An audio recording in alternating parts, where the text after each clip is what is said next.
What's up everybody, Noah from Stage 3 Motorsports here, and today we're going to be doing a review on the Rhino Rack backbone system for the Ford Ranger. So let's get right into it.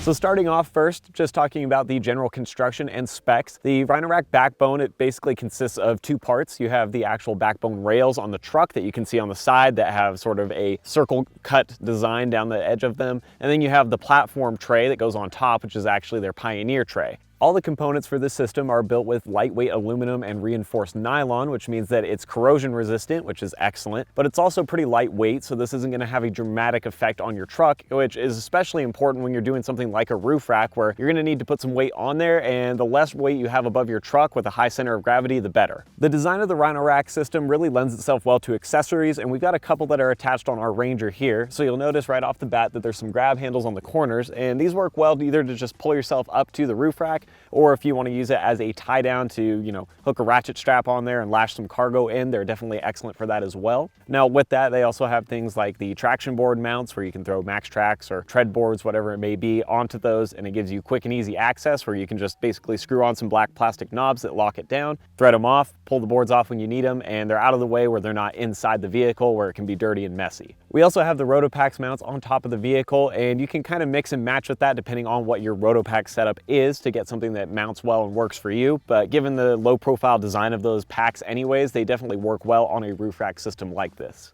Now, those are just a couple of the accessory options available. Rhino Rack has tons of different things, whether you're looking for axe mounts, shovel mounts, you want light bar brackets, things like that. There's plenty of options on the market, so you can really accessorize this rack and get it dialed in for exactly how your vehicle is built and the kind of equipment that you want to carry or the way that you want to use it, which is extremely handy. As far as load capacity is concerned, this thing is rated up to 220 pounds, and that's for a regular load rating, so that's going to be 220 max when you're driving the vehicle around. Now, when it's parked, it actually has a 700-pound static load rating, which gives you the ability to run a tent or something on this, where obviously you're not going to have the weight of people and gear in it when it's moving, so you can get away with that load capacity on the road. And then once it's set up, it's strong enough to support the tent and the people inside it while the truck's not moving. So obviously there's a lot of pros to a roof rack system like this, and it works exceptionally well on an overland, really off-road style build like our Ranger, but there are definitely some cons with this kit too. And I'm gonna say one of the biggest ones right off the bat is just the difficulty in installing it, because this is not a bolt-on install by any means.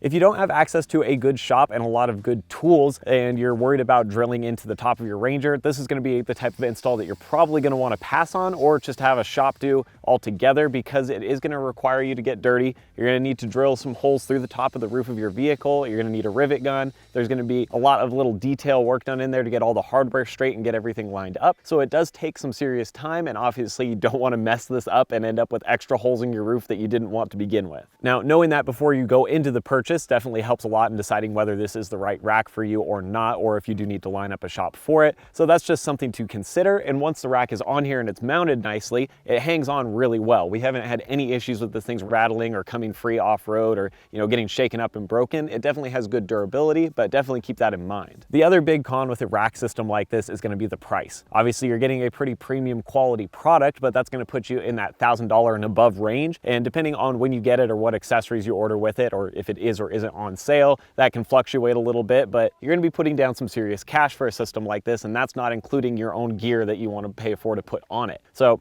if you're looking for something that's more budget friendly and you're concerned about the install, there's definitely cheaper ways to do it using just clamp-on crossbars or maybe some lower grade kits that still get the job done and just aren't built to the same quality. That's one of those areas where it really is going to come down more so to user preference and what you like and how you use your vehicle, but it's something to take into account if you're building on a budget. One final thing to mention, as with any roof rack, you do have to consider the wind noise that comes with something like this, and I won't say that the Rhino Rack is abnormally bad. Pretty much any sort of big platform rack you're going to put over the cab of your vehicle is going to cause wind noise. Now, to the Rhino Rack's benefit, there isn't any whistling or howling that comes off of it. It's more so just a constant turbulent sort of drone that happens just from all the air being disrupted over the top of the truck. So if you're used to just a dead quiet cab, this is going to be something that you will notice, and you definitely hear it when you're cruising down the highway. And so it can be annoying on longer road trips, but if you're used to a little bit louder vehicle, or you've been used to having things like loud tires or mud trains on your vehicle, then maybe the sound won't be as big of an issue to you, but you definitely do want to consider that if this is your daily. So altogether, I do really like the Rhino Rack backbone system. I think it looks great. I love the durability and the construction, and obviously with all the accessories that are available, it's extremely easy and simple to use, and it makes for a pretty smart cargo management system. So for a lot of people, I think this may be right up their alley, and as I said before, if you are concerned about the install or the price, then this might not be for you, but it is a solid rack nonetheless. As always, guys, thank you for watching, and if you're interested in picking up the Rhino Rack for yourself, or you want to find out some more details on this system, head down in the description below, click that link. It's going to shoot you over to our website, and I'll see you guys next time.